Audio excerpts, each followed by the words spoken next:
guys, so we're doing the Halloween candy episode today. I have my spider ring. I thought it was appropriate for the occasion. I was gonna wear these, but they don't fit in the camera or in the shot, but you can appreciate that.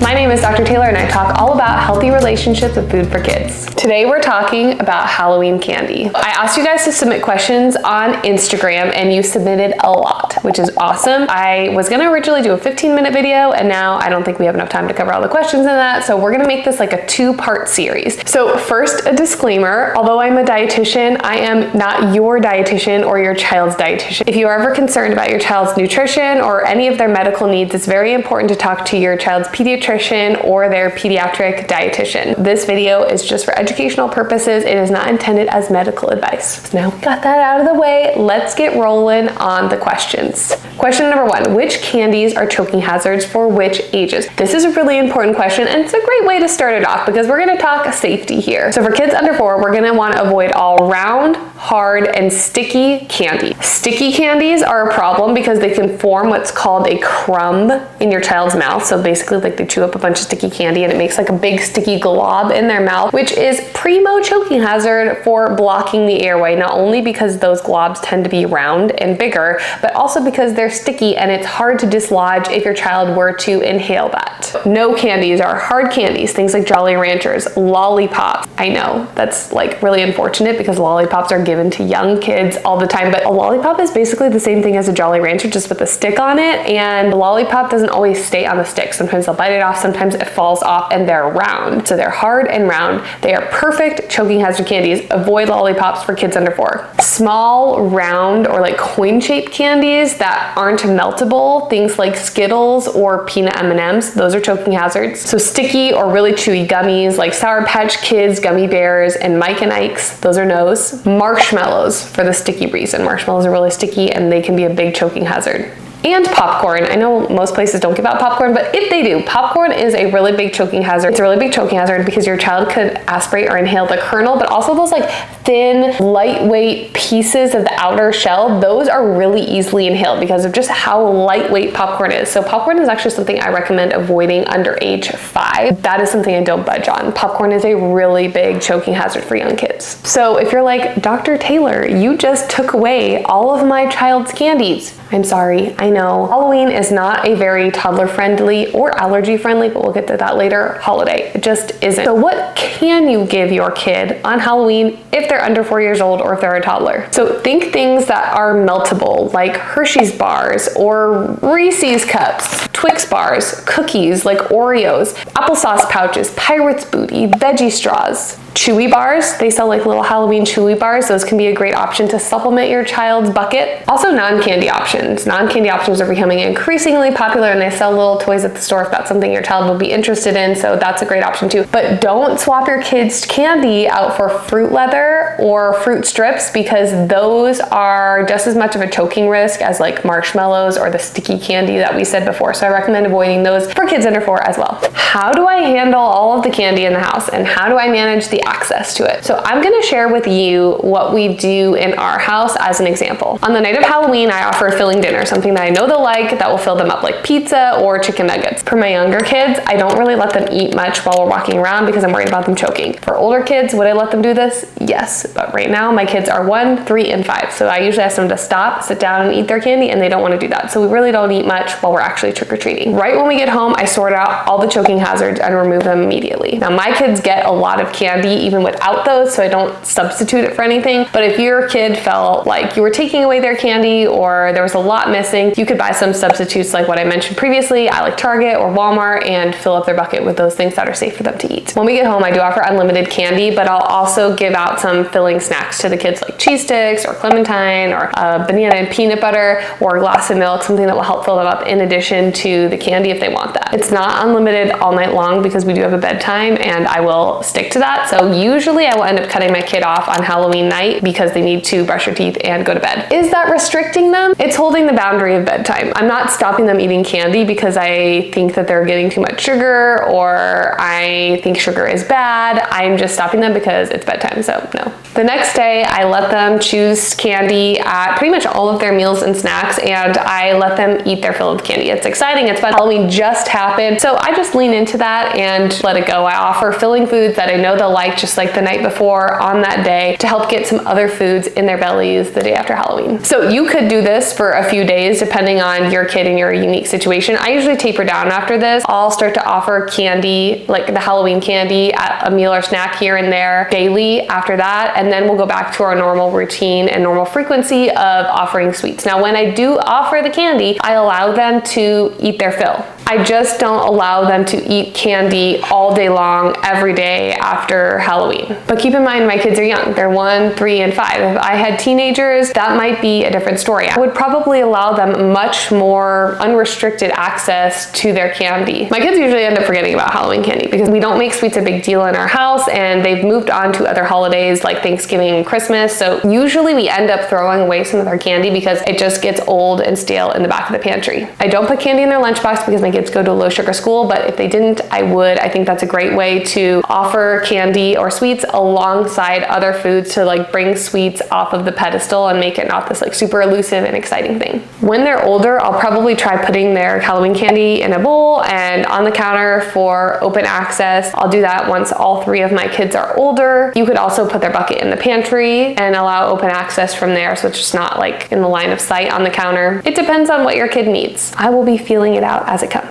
Next question. How young is too young to start, and how do I start with exposure to sweets when I'm ready to do that? Okay, so this kid is 2.5. The CDC recommends limiting sugar under 2 years old. That's easier said than done when your kid has older siblings. I've talked about that in a post here, and I'll put the link below. I think a great first introduction to sweets is something like chocolate because it's not a choking hazard. There's really no like secret sauce here. Offer your kids some sweets on Halloween. Offer it at a frequency that you're comfortable with. Know they're probably going to get excited the first time that they try it and want more, but offer it alongside other foods that they enjoy. Don't make it a big deal. If this is the first time that your 2-year-old is eating candy, do I recommend putting their bucket on the counter and allowing them to have unrestricted access at all hours of the day? No. Offer it at meals here and there and make it a no big deal food in your house. What are my thoughts about sending candy to school? Like I said before, I think sending candy to school in a lunchbox is a great way to show your kid that sweets are morally neutral. Do I like the idea of sending candy in for the whole class to like swap for Halloween? No.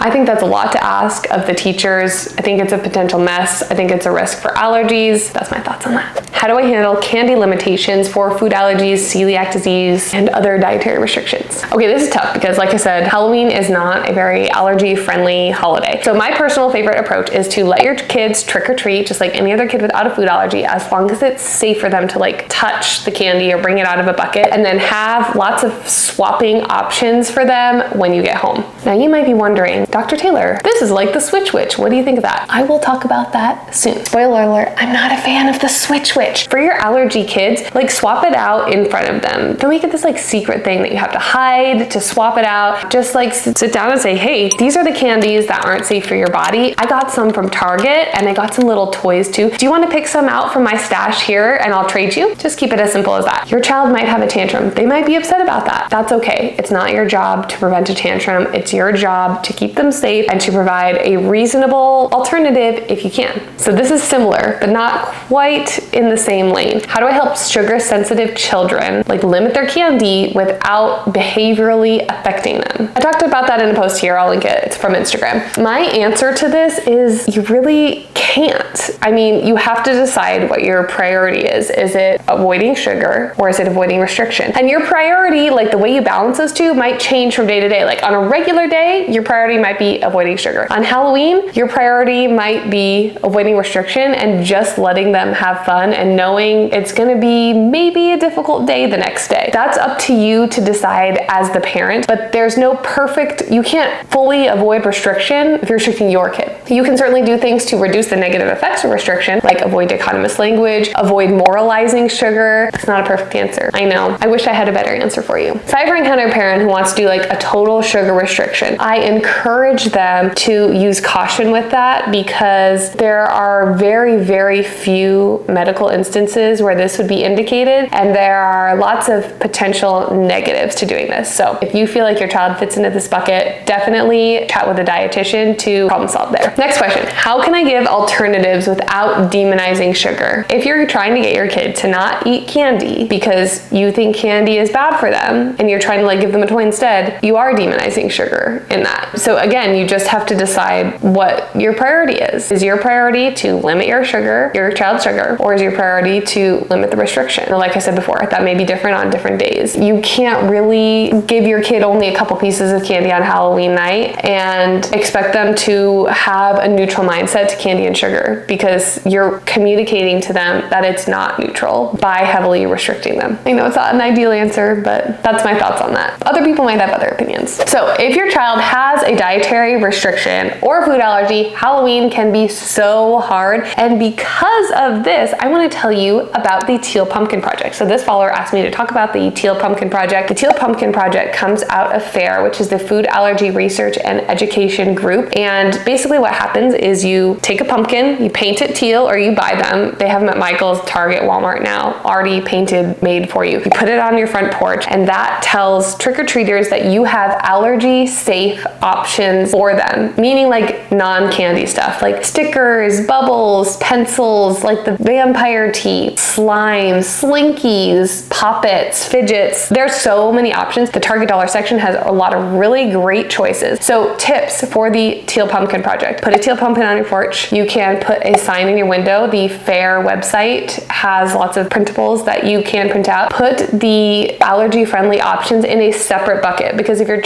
child has like a anaphylactic allergy to milk, for example, they can't be digging in a bucket that has chocolate in it next to like spider rings or pencils. So I usually have two buckets. I have like an allergy-friendly bucket, and then I have a candy bucket. And in the candy bucket, I'll put some toys and some non-food items, but then I'll also have this separate one that's like a contamination-free zone. And for the most part, the allergy kids and allergy families know what the Teal Pumpkin Project is, and they might ask to see your separate bucket, or they might say, oh, you're a Teal Pumpkin house, and then you can pull out the allergy bucket, or the allergy-friendly bucket. So favorite allergy-friendly candy brands. My favorite is Enjoy Life. I think their chocolate is delish. Good Earth is also another famous allergy-friendly one that has lollipops and things like that. And if you have kids whose parents are wanting to avoid food dyes, which is a whole topic for a whole nother discussion, but if they want to avoid food dyes, the Earth lollipops, I'm pretty sure don't have any food dyes in them, so that's another option for families like that too. You can also do things like veggie straws or Pringles, made good granola, popcorn for older kids, and then the toys, the non-food items. I bought a bunch of Halloween stuff for my desk, but you can't even see it. So now maybe I'll just put it here. Next question. I usually do all you can eat on Halloween night, but this year we have 3 events. What do I do? I'm too expressive to talk with something in my head. I move it too much. Okay, so I have a question back for you. What are the pros and cons? What is the negative for you and your family for allowing 2 extra days of candy? What is the positive for you and your family for allowing 2 extra days of candy? I personally would not be attending a candy-centered event if I didn't want my kids to eat candy. That to me sounds like a recipe for food battles and lots of feeling restricted. So me, I just let it go and let it happen and let them have those 2 extra days of fun and candy and happy memories. Remember that there are almost 1,100 meals in 1 year. So if you have 2 extra nights out of those 1,100 meals, or 365 days, is that what you want to draw the line over? I can't answer that for you, only you can. Okay, I got a couple questions about what to do if your kid eats until they feel sick. I have already answered that in an entire video, and I will link it here, but here is the beautiful YouTube thumbnail, so check that out. Somebody also asked me, how do I navigate that with emetophobia, which is the fear of vomit? I have an intense fear of vomit, and my answer to that is I have a supportive partner who I just put in charge if I'm like feeling stressed that my kids are eating themselves sick. So I'm still struggling with that a lot. So I feel you if you are nervous about that. So this next part I thought was interesting. We had two camps of parents. One group wondering, why do some kids drag it out and save their candy all the way till Easter? I wish they would just eat it all at once so I didn't have to deal with it for months after. The other group, why do my kids eat it all in one night or in 1 week? I wish they would save it and make it last. I thought that was really interesting to see that like the parents whose kids ate it all right away wanted them to drag it out, and the parents whose kids dragged it out wanted them to eat it right away. If your kid feels like they need to like hang on to their candy, I wonder, is candy really a neutral thing in your house? Do you have it available to them on occasion or on a regular basis, or do they feel like they need to hoard it to make it last throughout the year? If they feel like they need to hoard it, then maybe serving candy or sweets more often might be a good option for your family. Making your child feel like this candy is not going to be the last candy they ever have might make them not feel like they need to like hoard it for months on end. Do I recommend just throwing your kids' candy away? No. With an exception though. For my kids, for example, it lasts for a while and then it's like the candies that they don't really love and then they're not really interested in it anymore. Sometimes I'll be like, hey, you haven't shown any interest in your Halloween candy for a couple weeks. Can we toss it? Because we're getting new candy at the grocery store this weekend. And they might be like, yeah, sure. That's a situation where I would say, go ahead and toss the candy. So that's how to deal with like the candy hoarder. Basically just make sure that they don't feel like that's the last candy that they'll ever have or see all year. And I think that will probably help if you have a candy hoarder. Now to the flip side, how do I keep kids from eating all of their candy at once? I think this depends on the age. For a younger kid, a reasonable rule might be that they need to ask before getting a meal or snack. That's the structure in our house, and it's no different around Halloween. And that goes for all food. Like if my kid got into the fridge and just started eating a head of broccoli, I would have the same reaction as if they got into the pantry and started eating a bunch of Reese's. They shouldn't be snacking without letting me know. 1, because it's a safety issue. 2, because we need certain foods for certain meals for our meal planning. And 3, I want to be aware of what they're eating. They're still young. So for these young kids, sometimes you offer the candy as an option and sometimes you don't.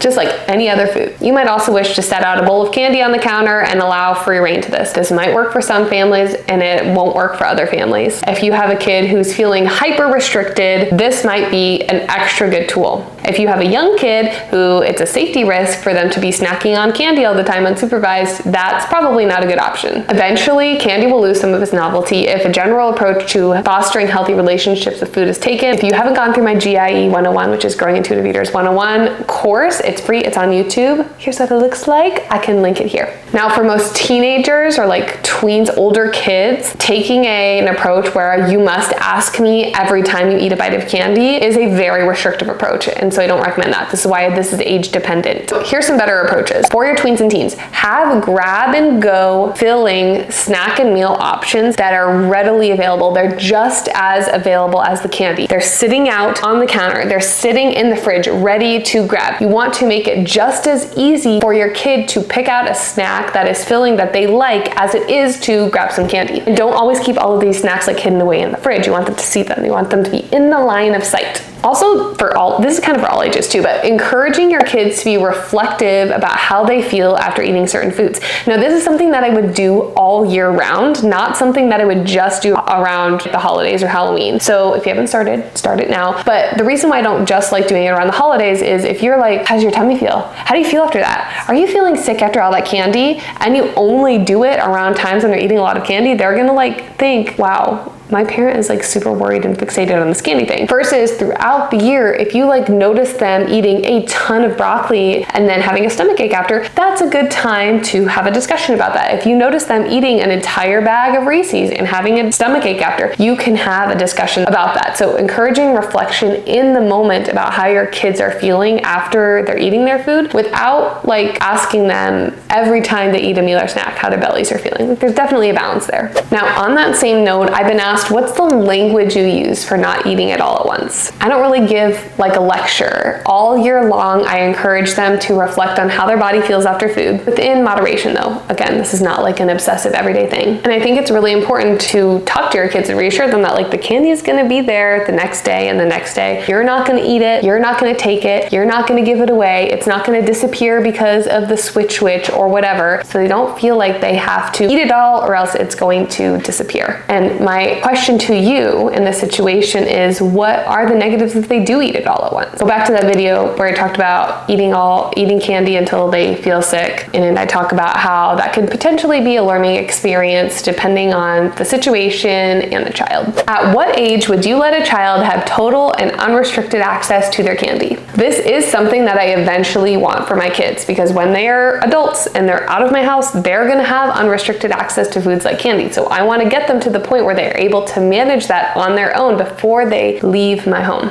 So for me, this is less of an age thing and more of a maturity thing. I want to see that this is a child who can select and prepare a balanced meal or snack. Nothing fancy, they don't have to have like a lot of cooking skills, but can they choose something that will adequately fuel their body if they're hungry? And this doesn't have to be like every time they're choosing like a protein, a veggie, some other fiber, some healthy fats in every single meal or snack. No, but I want to see that they've demonstrated that ability at some meals or snacks. Okay, I'm gonna use me as an example because I love candy. Sometimes when I'm hungry, I do just grab like an Oreo or a piece of candy. Most of the time, I'll grab something in addition to that because I know that I don't feel great if I'm hungry and all I eat is an Oreo. And sometimes when I'm hungry, I won't reach for the sweets. So when a child shows that kind of understanding, that's the goal here. That's when I would allow unrestricted access. Now, on the flip side, unrestricted access may actually be a really useful therapeutic tool for some kids. For example, kids with food trauma, kids who have an eating disorder or who are in eating disorder recovery, kids who have a history of being heavily restricted, and kids who are sneaking food or sneaking candy and eating it in secret. Sometimes we have to take big action to show our kids that they are not restricted. And in some cases, that might look like giving them access to candy whenever they want. I am currently not a parent to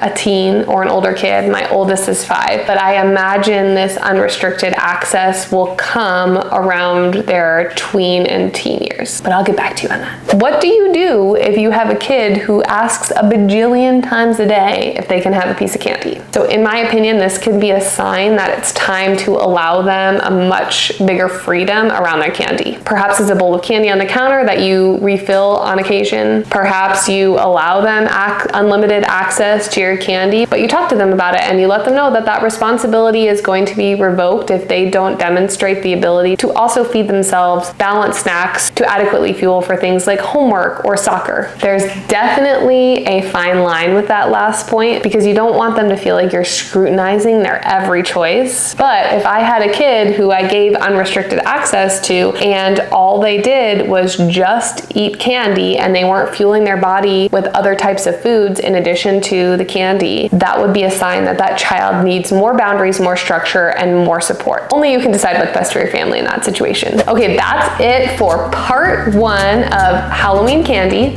My mouth is dry. Make sure to like this video and subscribe to my channel because part 2 of this Halloween candy series, we are going to start off with talking about my thoughts on the Switch Witch. Thanks for sticking around and see you in the next video.